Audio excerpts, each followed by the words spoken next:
22 de noviembre de 2003, Grand Forks, North Dakota. Una estudiante universitaria de 22 años termina su turno en Victoria's Secret. Drew Sjodin. Hermosa, inteligente, miembro de la sororidad Gamma Phi Beta, estudiante de arte en la Universidad de Dakota del Norte. Compra una cartera nueva en Marshall Fields. Son las 4:30 p.m. Está oscureciendo. Sale del centro comercial Columbia Mall. Camina hacia su auto en el estacionamiento. Saca su teléfono. Llama a su novio, Chris Lang. Hola, amor. Hablan de cosas normales. Planes para cenar. ¿Qué película ver? Chris la escucha caminar. Escucha sus pasos, su respiración. Todo normal. 4 minutos en la conversación. Chris escucha algo diferente. Drew dice: Ok. Su tono cambia. Ya no es casual. Y la llamada se corta. Silencio. Chris mira su teléfono. ¿Hola, Drew? Nada. Piensa. Se cortó la señal. Es normal en Dakota del Norte. La llamaré en unos minutos. Pero algo en su estómago no se siente bien. ¿Por qué dijo ok de esa manera? 3 horas más tarde, 7:44 p.m. El teléfono de Chris suena. ID de llamada. Drew. Responde emocionado. Drew, ¿dónde estabas? Del otro lado. Estática. Sonidos extraños. Botones siendo presionados. Y luego, nada. 11:00 p.m. La familia llama a la policía. El auto de Drew. Todavía en el estacionamiento del mall. Motor frío. Puertas cerradas. Junto al auto, en el suelo. Una funda de cuchillo vacía. 17 de abril de 2004. 5 meses después. Un barranco cerca de Crookston, Minnesota. Bajo la nieve recién derretida. El cuerpo de Drew Sjodin. Manos atadas. Garganta cortada. Desnuda de la cintura para abajo. ¿Quién la mató? ¿Por qué? ¿Se pudo prevenir? Drew Katrina Sjodin nació el 26 de septiembre de 1981, originaria de Pequot Lakes, Minnesota. Era la hija menor de Alan Sjodin y Linda Walker. Tenía un hermano mayor. Drew era brillante, cariñosa, llena de vida. Le encantaba el arte, la fotografía, el diseño. Era miembro de la sororidad Gamma Phi Beta en la Universidad de Dakota del Norte. Estudiaba arte visual con especialización en diseño gráfico. Trabajaba 2 empleos para pagar la universidad. 1. Victoria's Secret en Columbia Mall. 2. El Rocco, un club nocturno. Era disciplinada. Responsable. Siempre llegaba a tiempo. Tenía 22 años. Estaba en su último año de universidad. Novio. Chris Lang. Se querían. Planeaban un futuro juntos. Amigos. Muchos. Era popular. Amable con todos. Sueños. Graduarse. Trabajar en diseño gráfico. Tal vez mudarse a una ciudad más grande. Todo estaba saliendo bien. Hasta el 22 de noviembre de 2003. 22 de noviembre de 2003. Sábado. Era el fin de semana de Acción de Gracias. El centro comercial Columbia Mall estaba lleno de compradores. Drew trabajó su turno en Victoria's Secret desde la tarde. Alrededor de las 4:00 p.m. terminó su turno. Pero antes de irse, decidió hacer una compra rápida. Caminó a Marshall Fields, una tienda departamental. Compró una cartera nueva, color rojo. Las cámaras de seguridad la captaron. 4:17 p.m. Entrando a Marshall Fields. 4:29 p.m. Saliendo con una bolsa. Se veía feliz. Normal. Sin preocupaciones. 4:30 p.m. El estacionamiento. Drew salió del mall por la entrada principal. Caminó hacia su auto. Un Oldsmobile Cutlass 1994. Estaba estacionado en el área frente a JCPenney. Hacía frío. Estaba oscureciendo. Mientras caminaba, sacó su teléfono celular. Llamó a su novio, Chris Lang. Chris estaba en su apartamento cuando sonó el teléfono. «Hola, Drew, ¿cómo estuvo el trabajo?» Empezaron a hablar. Planes para Paua. La noche. Drew tenía que ir a su segundo trabajo en el Rocco a las 9 p.m. Tal vez podrían cenar algo rápido antes. Conversación normal, rutinaria. Chris podía escuchar a Drew caminando. Sus pasos, el ruido del viento. Y luego 4 minutos en la conversación. Drew dijo, ok. No gritó, no sonó asustada, solo diferente. La llamada se cortó. Chris miró su teléfono confundido. Intentó llamar de vuelta. Sin respuesta. Pensó, problemas de señal. Me llamará cuando llegue al auto. Pero algo no se sentía bien. ¿Por qué dijo, ok? ¿A quién le estaba hablando? Pasaron 30 minutos. Drew no llamó. Chris intentó de nuevo. Buzón de voz. Otra hora. Nada. A las 7:44 de la tarde, el teléfono de Chris sonó. ID. Drew. Drew, gracias a Dios. ¿Dónde estás? Pero del otro lado solo había estática. Ruidos raros. Botones siendo presionados al azar. Como si alguien estuviera jugando con el teléfono. Y luego se cortó. Chris intentó llamar inmediatamente. El teléfono ya no respondía. Estaba apagado. Chris llamó al club El Rocco. ¿Llegó Drew? No, la estamos esperando. ¿Está bien? Chris llamó a los padres de Drew. A sus amigos. Nadie había sabido de ella. A las 11 de la noche, la familia de Drew llamó a la policía de Grand Forks. Nuestra hija está desaparecida. No es normal en ella. La policía tomó el reporte. Fueron al Columbia Mall. El auto de Drew estaba exactamente donde lo había estacionado, frente a J.C. Penney, motor frío, puertas cerradas con llave. Pero había algo extraño en el suelo, junto al auto, una funda de cuchillo negra, vacía. Los detectives la examinaron. Era una funda genérica, del tipo que se vende con cuchillos plegables. ¿De quién era? ¿Por qué estaba allí? La policía revisó las grabaciones de seguridad del Mall. Vieron a Drew entrando a Marshall Fields a las 4:17 de la tarde, saliendo a las 4:29 de la tarde, caminando hacia la salida. Pero las cámaras del estacionamiento no cubrían todo. Había puntos ciegos. Drew desapareció en uno de esos puntos ciegos. No había video de lo que pasó después.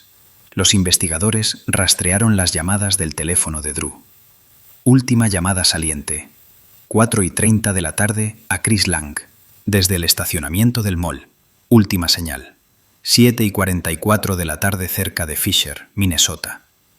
Fisher está a 48 kilómetros al norte de Grand Forks. ¿Por qué su teléfono estaba allí? ¿Quién lo tenía? 23 de noviembre. Día 1. La noticia se difundió rápidamente. Estudiante de UNTT desaparecida del mall. La comunidad se movilizó. Cientos de voluntarios se presentaron para buscar. Amigos de Drew, compañeros de clase, profesores, extraños. Repartieron volantes con su foto. Desaparecida.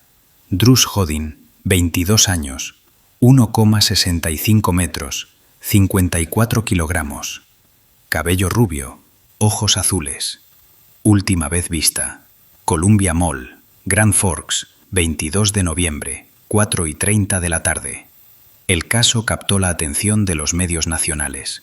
La historia de una joven estudiante desapareciendo de un mall el fin de semana de Acción de Gracias resonó con todo el país. Los padres de Drew, Alan y Linda aparecieron en televisión. Por favor, si alguien sabe algo, cualquier cosa, llamen a la policía. Drew, si nos estás viendo, te amamos. Estamos buscándote. Los detectives comenzaron a investigar agresivamente. Hablaron con todos los empleados del mall. ¿Alguien vio algo sospechoso? ¿Algo extraño merodeando? Varios empleados mencionaron haber visto a un hombre de mediana edad en el mall ese día, pero no era inusual. El mall estaba lleno. Los investigadores rastrearon la funda encontrada junto al auto de Drew. La llevaron a ferreterías locales. En Menards, una cadena de ferreterías, un empleado la reconoció. Sí, vendemos estos. Vienen en un set con un cuchillo plegable específico. ¿Cuántos han vendido recientemente? Docenas. Es un artículo popular. Callejón sin salida, por ahora. Noviembre se convierte en diciembre. Las temperaturas caen bajo cero. Nieve cubre Dakota del Norte y Minnesota. Miles de voluntarios continúan buscando. En campos, bosques, granjas abandonadas, ríos congelados. Pero no encuentran rastro de Drew. Es como si se hubiera evaporado. 1 de diciembre de 2003, 9 días después. Los detectives recibieron un informe interesante. Un hombre de 50 años fue visto en Grand Forks el 22 de noviembre.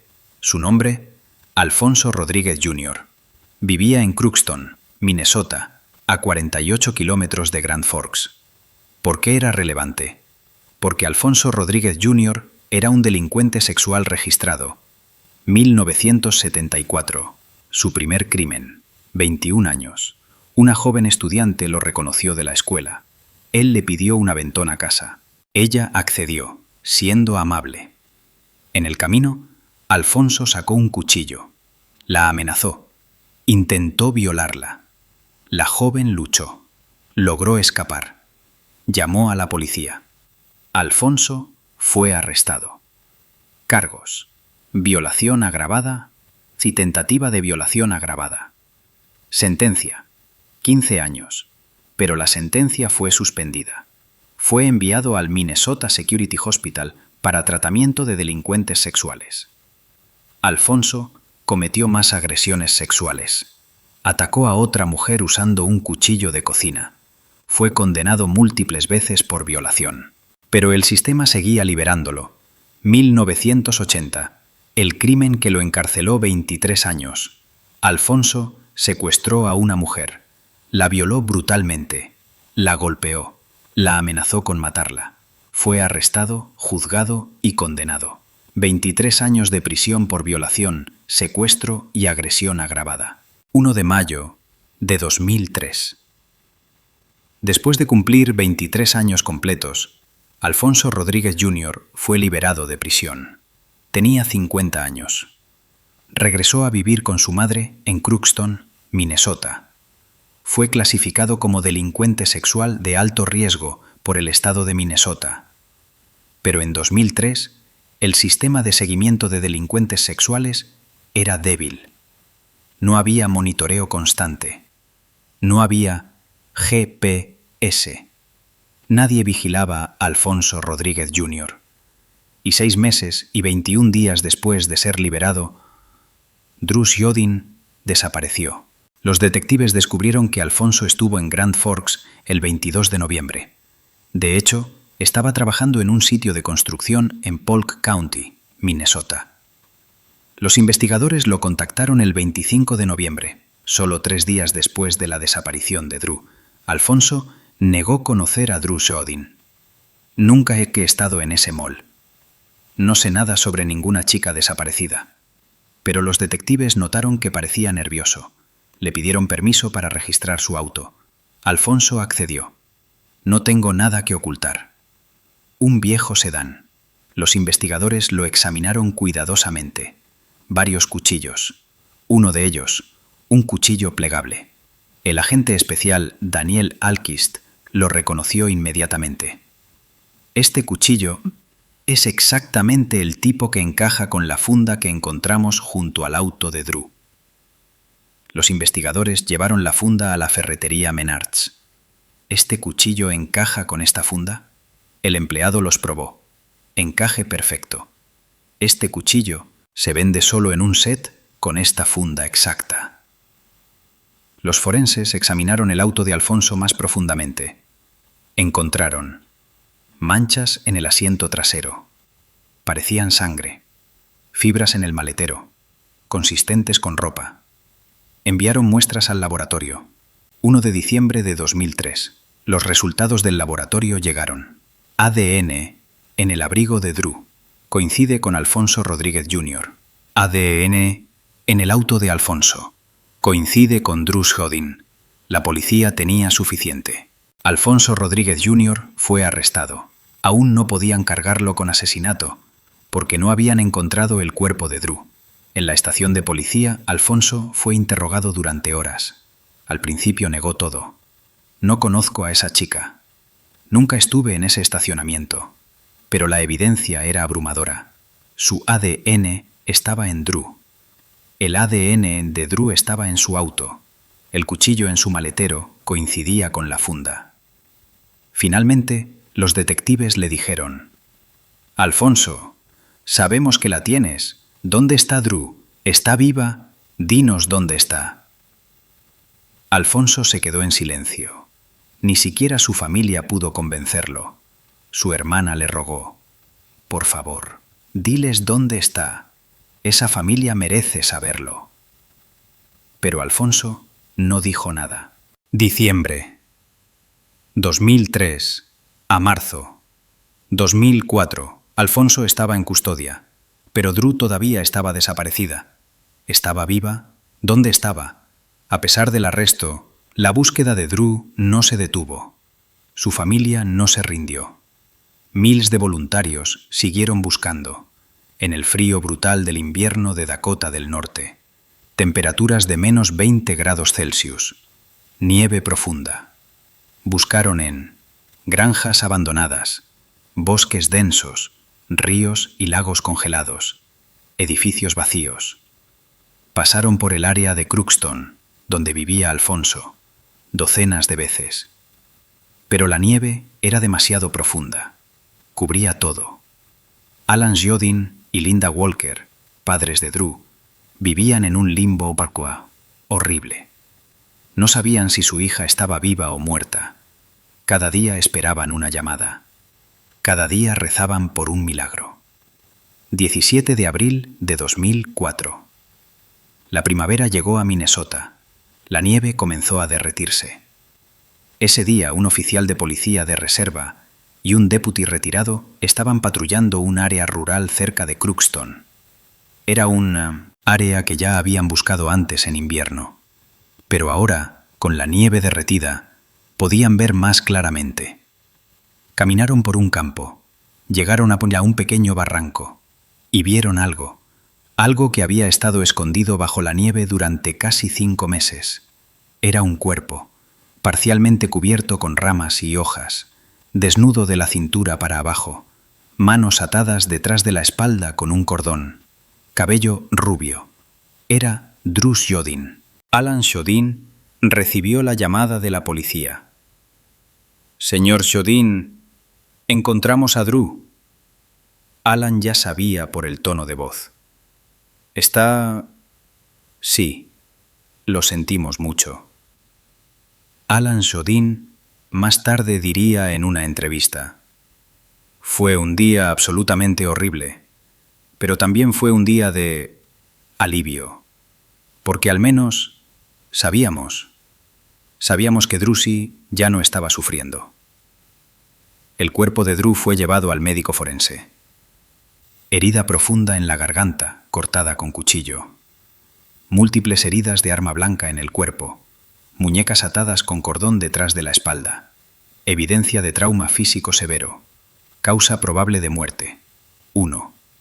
Asfixia. Estrangulamiento. 2. Desangramiento. Herida en la garganta. 3. Posiblemente exposición al frío. Debido a la descomposición, 5 meses, no se pudo determinar con certeza absoluta. Pero una cosa era clara: Drew Jodin fue brutalmente asesinada.